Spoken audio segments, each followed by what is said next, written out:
Hi, I'm Allan Foster, and I'm ForgeRock's Chief Evangelist. And I want to talk to you around open banking, how you can accelerate your open banking journey, and how ForgeRock can help you accelerate that open banking journey. So, to start with, I want to talk just a little bit around why ForgeRock is talking to you. So ForgeRock, if you've run into us and you know the business that we're in, ForgeRock is in the business of an identity platform, right? ForgeRock has an identity platform that enables you to manage and work with your identities across your enterprise. So why are we talking about open banking? Well, what I want to talk to you about today is, first of all, why identity is a fundamental issue of providing a safe and secure open banking experience. So I want to talk a little bit about open banking, and I want to talk about why identity is important.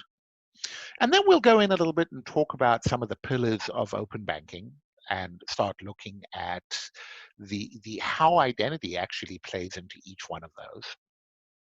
We'll talk specifically into some of the challenges and some of the things that you're going to need to do in order to get an open banking infrastructure working.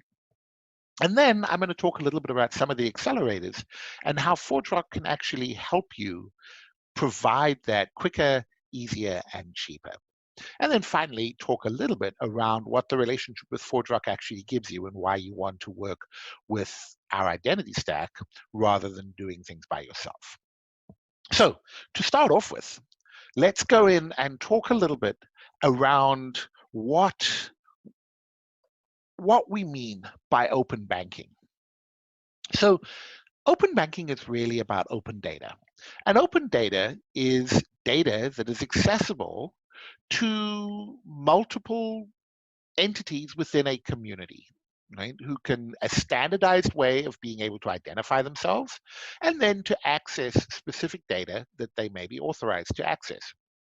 In banking, that's just a special case, right? So let's talk about open APIs. In order for open APIs to be useful, they absolutely have to be secure, right? Without security, well, all bets are off, right? We will not be able to provide the services. However, if you have some secure open APIs, you can now start driving and delivering new services and innovations that fundamentally impact your top line revenue. This is important to your executive management. This is important to your business, right? You can now provide new lines of revenue and new areas of differentiation with your competitors. So this gives us the capability of moving the banking experience from the user interface level down to the data access layer while giving us all of the security, the management, and the controls of being able to access that data in a structured way. That gives us a new architecture. It gives us an architecture that enables us to conform and comply with all of the regulatory issues that any financial institution has to deal with, right? We're not going to get away from those. We need to be able to show compliance and regulation, but we also have to deal with the competitive issues of being able to provide a deeper level of customer engagement across multiple entities. Open banking gives us an architecture to enable us to do that while keeping the customer appraised of exactly what they are doing and how they're doing that. So I said open data and open APIs is an important aspect, and open banking is really a specialization of that, right? Open banking makes it possible for multiple entities. Most often we're talking third-party providers or fintechs, but it could also be other financial services and other banks and financial institutions to be able to deliver new and unprecedented innovation in that customer experience. Because we can access data at the data level, we no longer have to worry where that data is resident, who has that data. So we can have different entities providing customer experiences and customer innovations based on data that is possibly held in a different entity. In order to do that, this is where the ForgeRock OpenBanking Accelerators come into play, right? Our accelerators are methods, and we'll look at this a little bit later. These are ways that you can lower your time, cost, and complexity of building an implementation. But more important than that, it also lowers the risk of building an implementation so that you can now build an infrastructure that is really fit for purpose and can become the next framework for how you deliver unique customer experiences and rich customer experiences based on top of that data. So I mentioned that ForgeRock is sort of key around open banking. So let's have a look at where open banking is happening around the world. Well, basically it's happening everywhere. ForgeRock has been active in open banking initiatives for the last several years. You can see the sort of different levels of maturity and different levels down their journeys of all of these different places. And I'm sure by now there are additional ones that are in this list. However, I want to talk about 4 in particular. The first is the square box right in the middle of our map, PSD2 and UK open banking. So ForgeRock has been working with PSD2 and the UK open banking for a number of years now. We've been very active within the UK open banking initiative, where we had a reference implementation of the APIs and a developer sandbox that we were working with. And so that was really sort of the first space that we came into and been working very heavily with that. However, over on the left-hand side of our diagram, as we move up into North America, we are also members of the Financial Data Exchange, or FDX. And FDX is a organization, a business organization of many financial services companies, both banks and third-party providers, who are working together to build essentially an open banking API. FDX also operates up in Canada, and we've been working with the Canadian institutions about doing the same thing. So another example of a place where the APIs are building and ForgeRock is involved in that, because fundamentally it's about the underlying identities. And the third one is over in the bottom right-hand corner of the map down in Australia. Australia has an effort which is called the CDR, or the Consumer Data Rights, where they are also working on secure open banking APIs, although their goals are a little bit bigger than that, because they're also looking at how that impacts telcos and utility companies, and are looking at how they can move this open API into a broader reach of the underlying economy. And then, of course, there's all of those other boxes in there. Obviously, the fourth one I want to draw attention to is over on the left-hand side down in Brazil. That's why we're here, right? We're talking to and investigating the open banking initiatives down here in Brazil. I've had calls and talking with folks in Mexico, Nigeria, Rwanda, Singapore, and various other places around the world that we're working with that. So one of the interesting things that we are seeing about all of these different open banking efforts, each jurisdiction have their own requirements, they have their own priorities, and they have their own specific goals that they are trying to meet. However, it turns out that financial services is pretty similar across the globe. And the bottom 80 or 90% of what they're trying to do is the same, no matter which jurisdiction or which country you are in. Yes, each country is focusing on these APIs specifically for the priorities and the needs within that country, which is absolutely the right thing to do. However, they're also able to leverage what's being done in all of these other countries and all of the other efforts around the world. Again, I come back to standards like FAPI and OIDF and the OIDC, the OpenID Connect protocols. These are all protocols that have pretty much been standardized on by almost all of the open banking efforts around the world. Why? Because they provide standard, secure, open API access that can be trusted by all of the different entities. Obviously, there's ones in New Zealand and Singapore and Hong Kong and all places like that.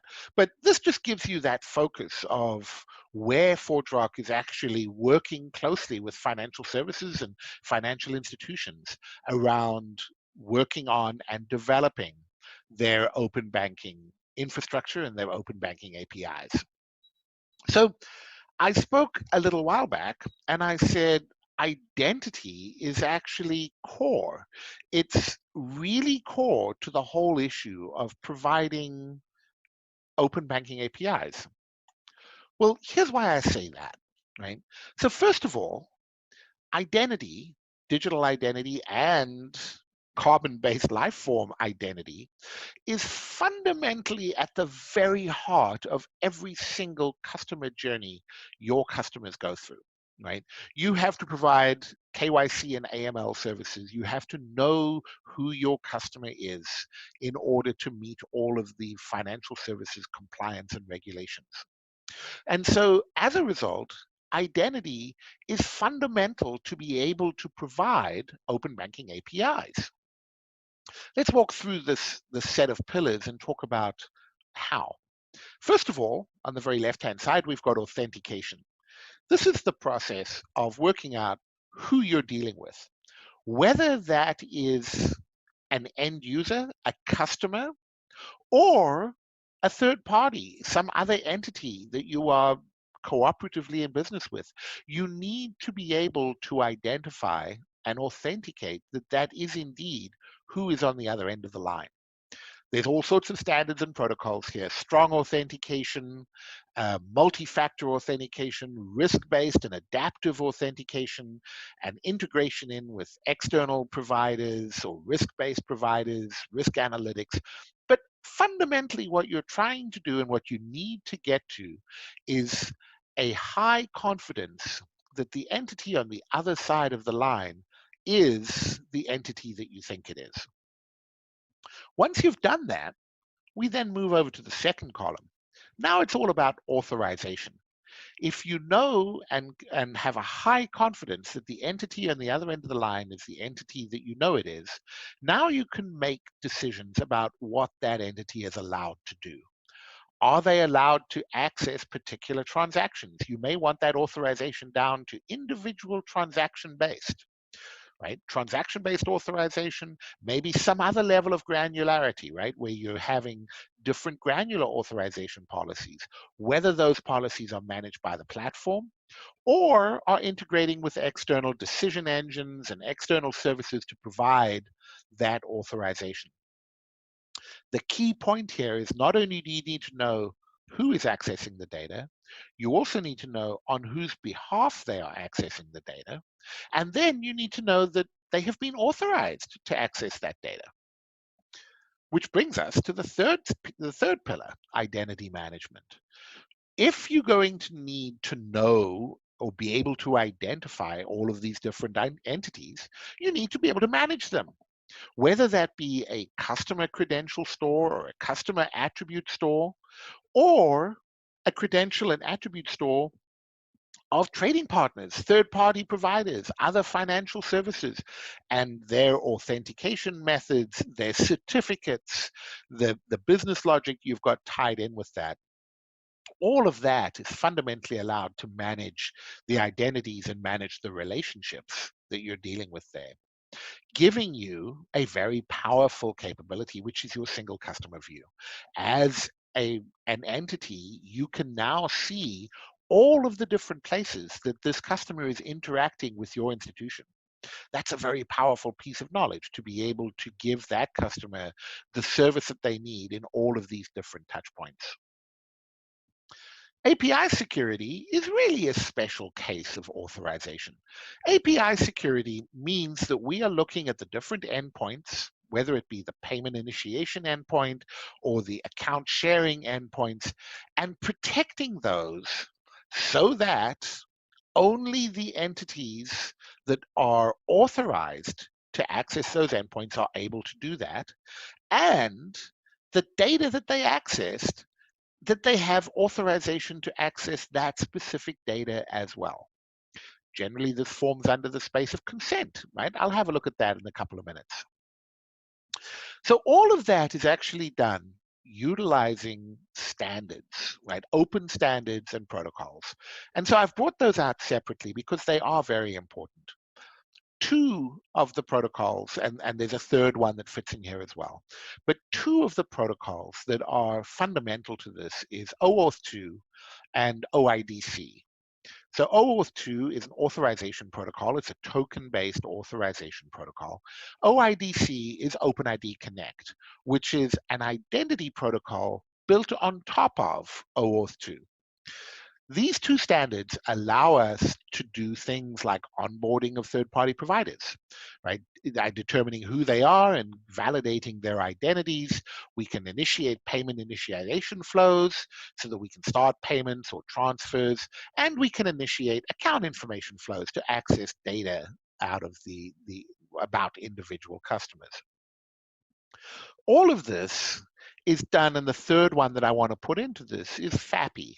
So FAPI is the financial grade API, which is a profile of OAuth 2 and utilizes OpenID Connect, also developed at OIDF, which is the OpenID Foundation, that is a set of protocols and APIs specifically focused around the needs of highly regulated, highly secure financial services needs.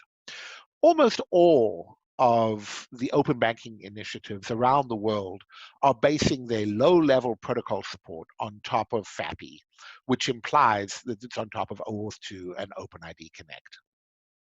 So OpenID Connect and OAuth 2 are critically important to the foundation for implementing open banking in the UK.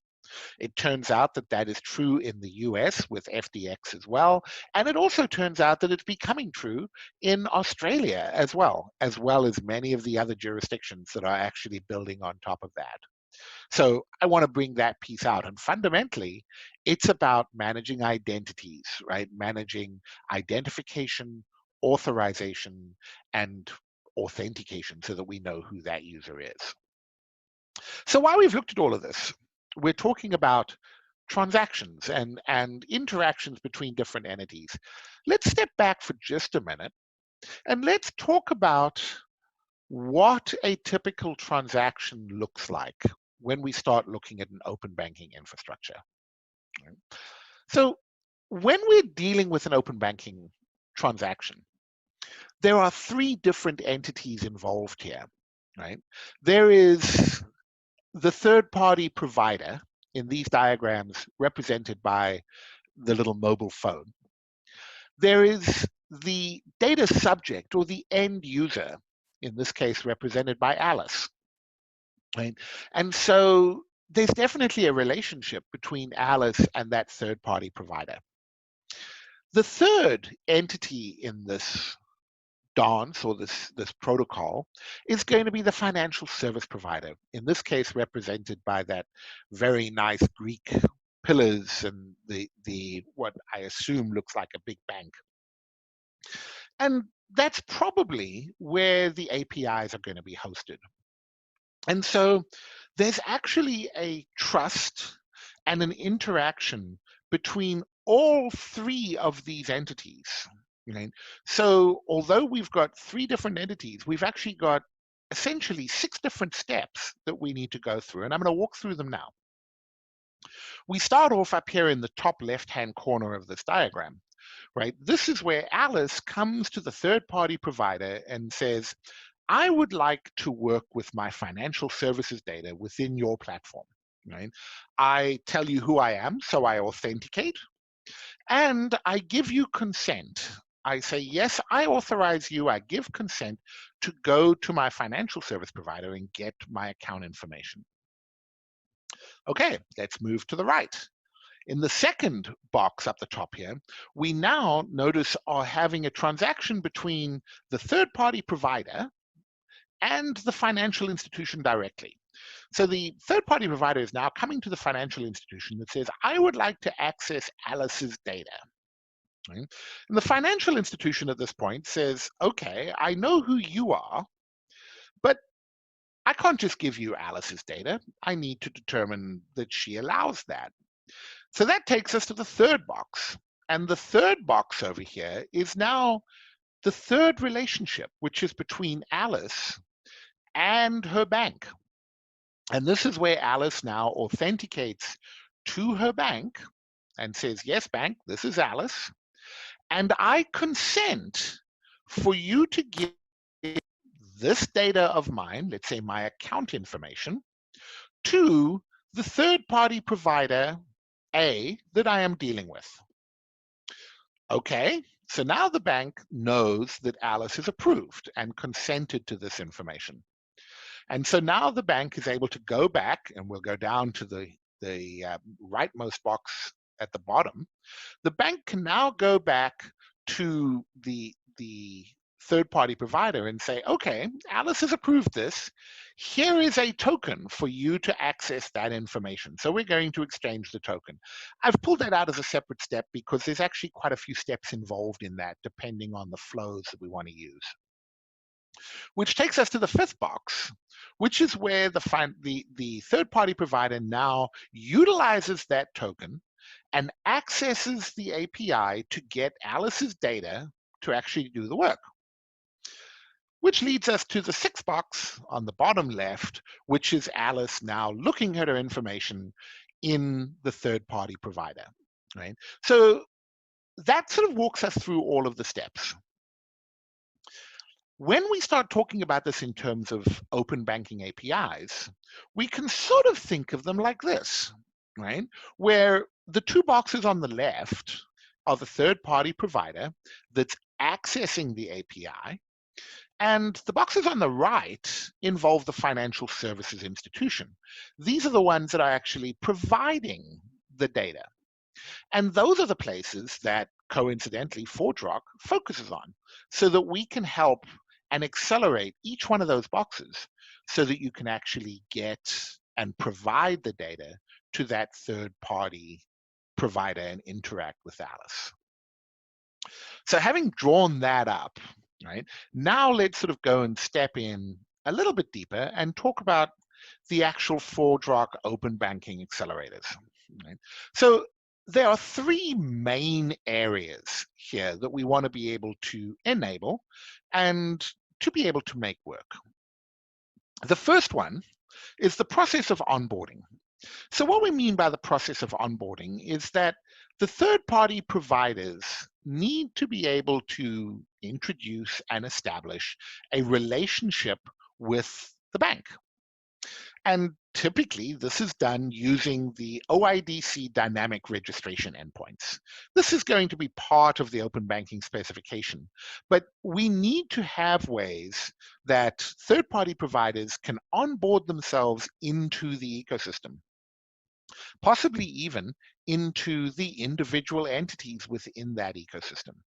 And so although this uses standard protocols like OIDC dynamic registration and pieces like that, we want to be able to make that easy and simple to manage for the financial service provider. The second pillar that we've got here, or the second area that we want to focus around, is that second, or the box on the right-hand side in the previous diagram. How do the banks get consent from their customer, right? This is allowing the third-party provider to access their customers' data, the financial services customers' data, and they need to have that user explicitly authorize them. So there are some consent flows involved here. So that's the second part that we want to be able to provide. And then the third part is to enforce that the third-party provider can only access the data for users that they are authorized to access, right? And the banks need to have a way to both protect that data and enforce that it is only accessed within the appropriate constraints. So these are the three areas that ForgeRock brings in our accelerators, right? To help you make each one of these processes, or help you get these processes up and running and working with your third-party providers. So to do that, we have what we call an accelerator package. So what the package is built on top of our identity platform. It utilizes our full identity platform and gives you first of all, the code and the configuration that you're going to need to specifically handle the API and the open banking API within your jurisdiction. Right, so we have open banking accelerators within the UK. We're working on those within FDX. We currently have some down in Australia with CDR, because obviously, as I said earlier, each jurisdiction has slightly different priorities, slightly different timelines, slightly different specifications that they're focusing on to. But the first piece is the code and the configuration to be able to implement everything you need in order to get that security. Along with that, we also provide you with documentation so that you know what it's doing. You get a reference architecture, you get a solution description, a detailed solution description that tells you how to install, how to configure it, what your options are, different deployment operations, running, maintenance, auditing, all of the kinds of things you're going to need in order to move from a developer or a sandbox environment ultimately into a production environment. And then the third part of that, and this is one that's actually really, really important, is that ForgeRock offers support, right? Deployment support services, technical support services, so that the maintenance and upgrades of this entire banking solution is supported by us. Really important as the platform, our platform, grows and matures and adds new functionality into it.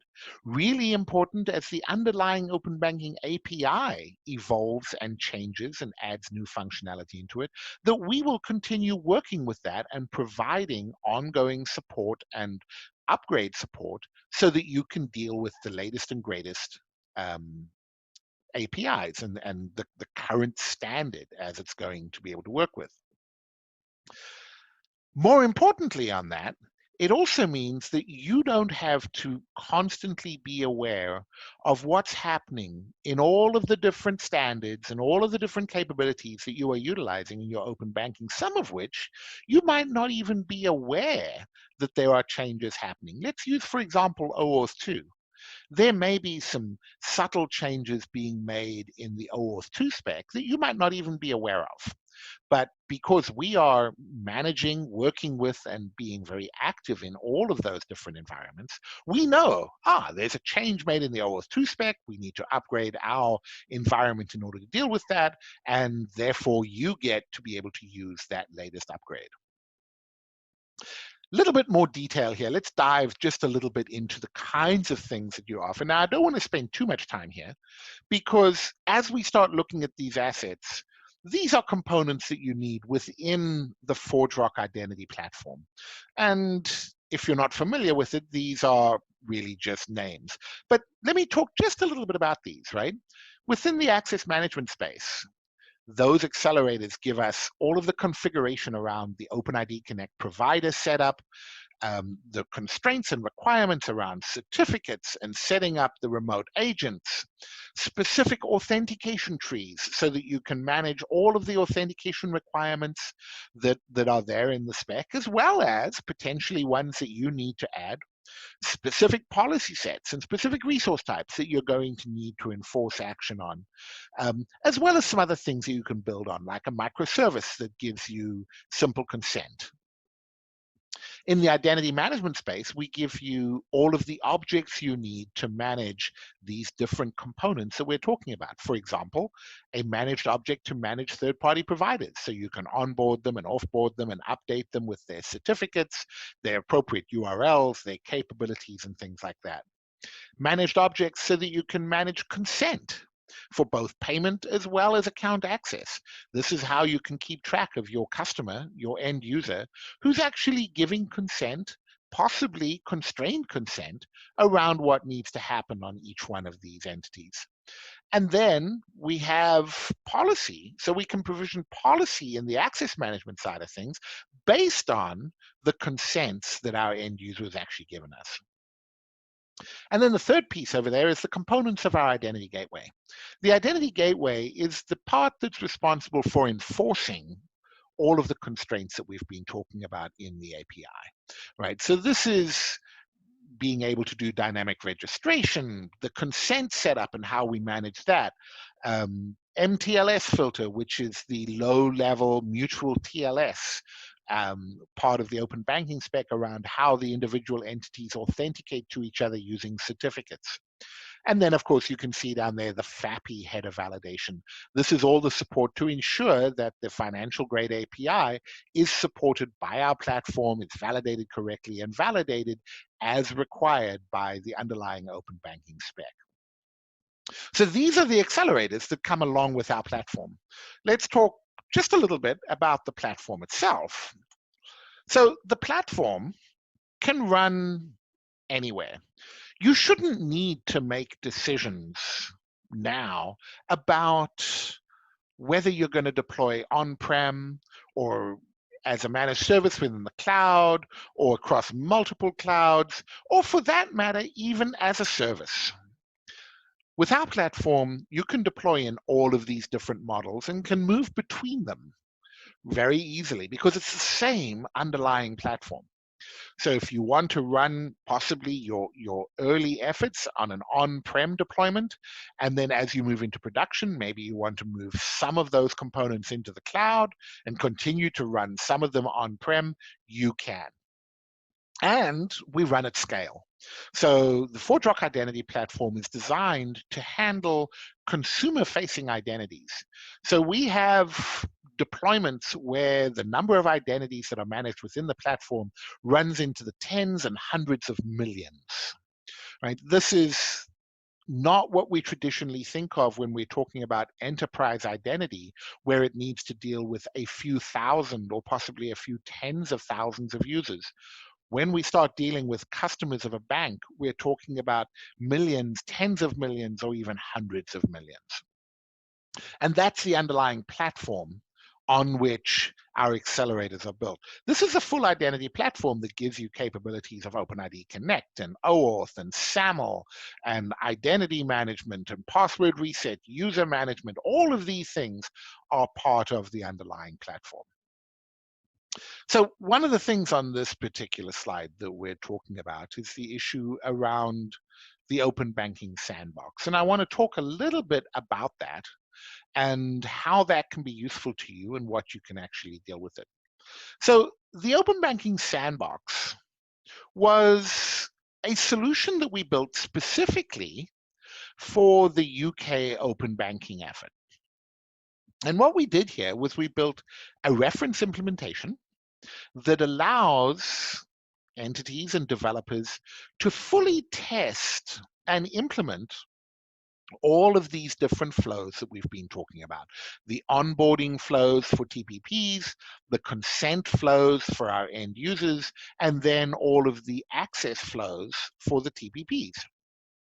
So we have implemented the account and transaction API, all of the endpoint requests and responses, which enable us to give us the account access. We implemented the payment initiation API, which obviously does all of the endpoints for payment requests. And then the underlying security profile, which implements all of the standards that those APIs are built on top of. And on top of that, we use the ForgeRock directory as a registry so that we can actually store all of the information into that directory. It's not required, you could store it anywhere, but as part of our sandbox, we have the directory so that you don't have to do anything to build that implementation. Now, this particular implementation was specifically for the UK requirements. And as I said when beginning of the session, each one of the jurisdictions and each one of the different open banking efforts around the world is subtly different, and they have different endpoints, they have different data requests, they have different values and attributes that come back in the account requests and the data that's actually going to be exposed. And so as part of this, this is where the accelerators come into it. We can provide an open banking sandbox that meets the need of your particular open banking API. As I said, we offered this as a service within the UK. It will probably be offered as a managed service within FDX. hasn't been clarified yet as to exactly how that's going to work. And you may choose to simply run this yourself on-prem to be able to easily get and short circuit your process to get into the point of being able to offer open banking APIs to your partners, to the third-party providers, and potentially to customers, so that you can test this process and get that working, and then potentially migrate this into your production environment so that you can continue offering all of those things utilizing your live data. Obviously, this is designed to be able to use sample data so that we don't access your live data until we're actually ready, right? While we're testing it, we're using sample data and data that's not about actual customers. However, as part of the sandbox, right, there's a bunch of things that you want to come along with that, one of which is analytics, right? Having the API up and running, you want to be able to know how it's being used and how it's performing. So that is part and parcel with the accelerators, and part and parcel out of the box as we start looking at our open banking APIs. It gives you real-time indicators about how the APIs are being used. You get information about service level availabilities, which gives you business level intelligence to help define your strategy in terms of interacting with the open banking APIs, what is important for your entity, where you need to prioritize your efforts, and you can start seeing how those APIs are being used by your trading partners. You also get indicators about your performance, right? Are you meeting your SLAs? Are your trading partners meeting SLAs? Which can be very valuable for reporting, right? If you're reporting to regulatory bodies about what your availability is or what your usage is, so you can get all of that and be able to deliver those components. This is true both during the sampling or the testing period, the sandbox period of your open banking APIs, but more importantly, it's also important in the production part of your open banking APIs, right? This is now where, when you're in production, you can see how many TPPs are interacting with your APIs, how many requests that they're making, what your response is coming back to them, how many of your customers are actually being able to utilize that. Which brings us down to what I feel is one of the most important issues about the open banking APIs. When I talk too long about open banking, this is probably the slide that already tells me to, okay, enough already. It's really, really important for these APIs to be based on standards and interoperability, right? To start with, let's talk about open standards. Open standards have three main things that come along with that are very critically important to an open banking or to any open API infrastructure. The first is that the standards are developed by a wide range of experts who all have their input into the standards, which means that any vulnerabilities, any weaknesses are noticed early and addressed early during the standards. This is opposed to having some proprietary format that is implemented by 2 or 3 people who are defining that standard and may miss security weaknesses that can be utilized by intruders or black hat people to be able to walk right into the middle of our APIs. Open standards means that as many possible smart people, and there are lots of smart people in the world, can look at those protocols, can examine them, can look at their security vulnerabilities, and can start working on ways to fix if there are any vulnerabilities. So that's the first.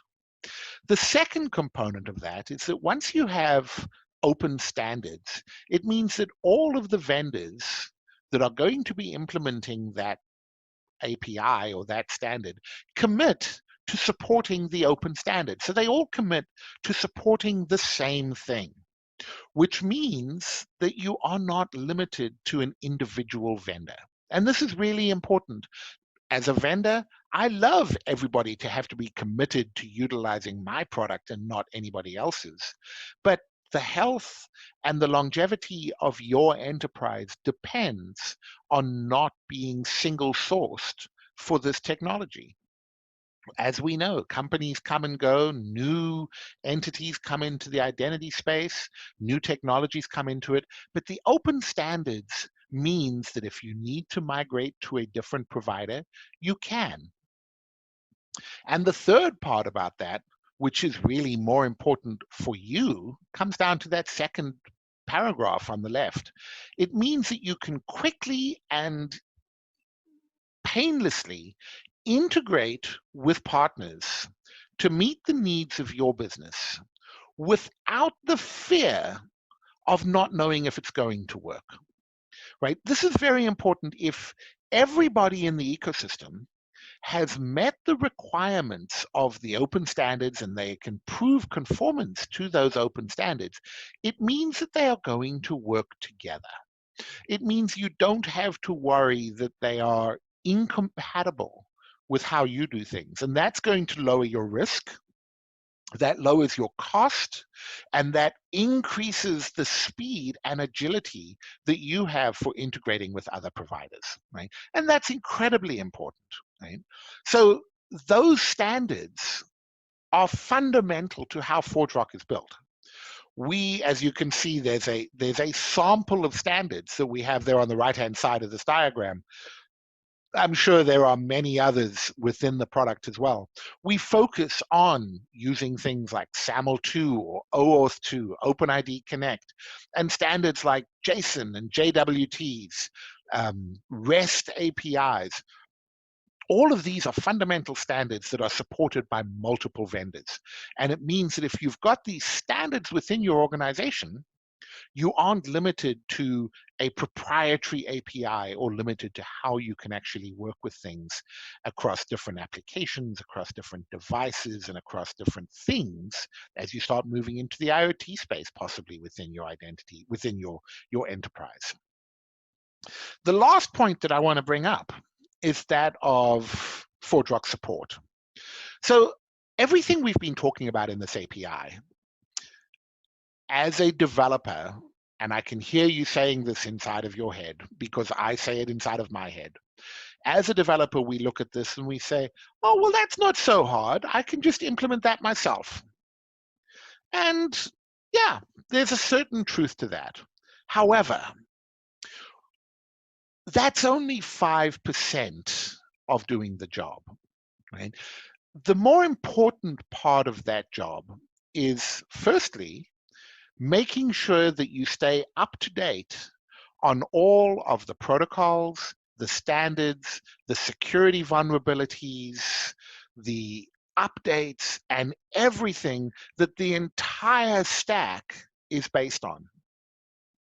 And so, although you could probably implement most of the API fairly easily, it means that your job now becomes, for the rest of time, making sure that that stays up to date and stays working with it.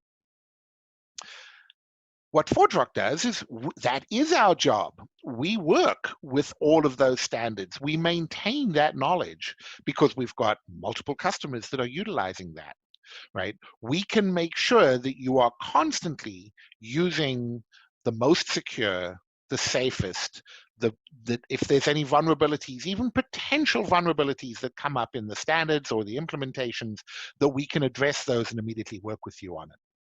It also means that we can work with you when things go wrong, right? If something doesn't work right, you get engineers from ForgeRock that can help you get that implementation or that functionality working correctly, right? Whether it is with you or quite possibly with your trading partner. And we all know that once you get these situations where you have multiple entities involved, there's you, there's your customer, there's one or two partners, TPPs, that are also involved in this process, it can get complex.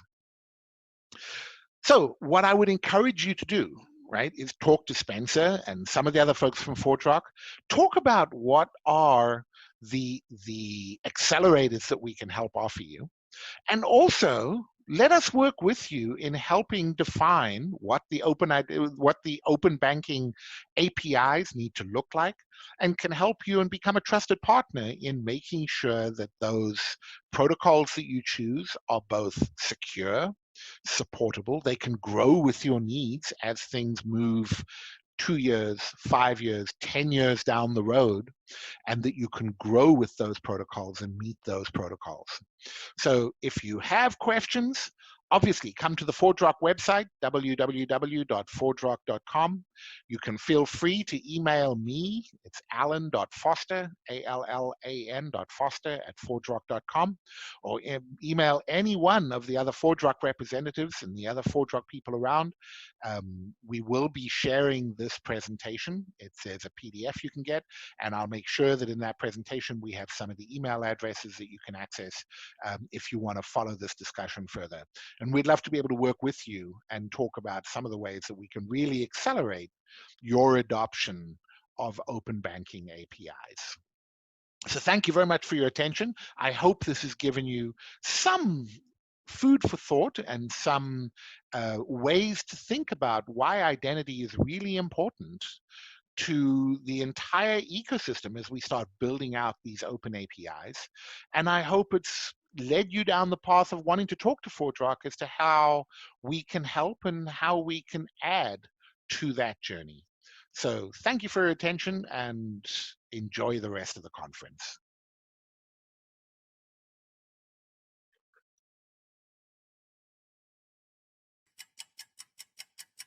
Quando começa o futuro? Quando a sua empresa pode realmente dizer que não vive no passado? O cliente do presente já vive no futuro. E para estar no futuro, é preciso antecipar, colocar o seu negócio à frente do tempo. Isso significa muito mais do que saber o que há de novo e quais são as tendências. Significa fazer o novo e ser tendência.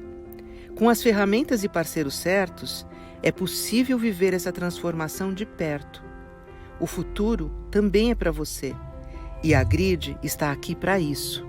Uma plataforma completa de soluções tecnológicas prontas para uso, para você acelerar o seu negócio, criar novas oportunidades, descobrir soluções, abrir portas, desafiar o status quo. Para andar na velocidade do futuro, só existe um caminho: a inovação.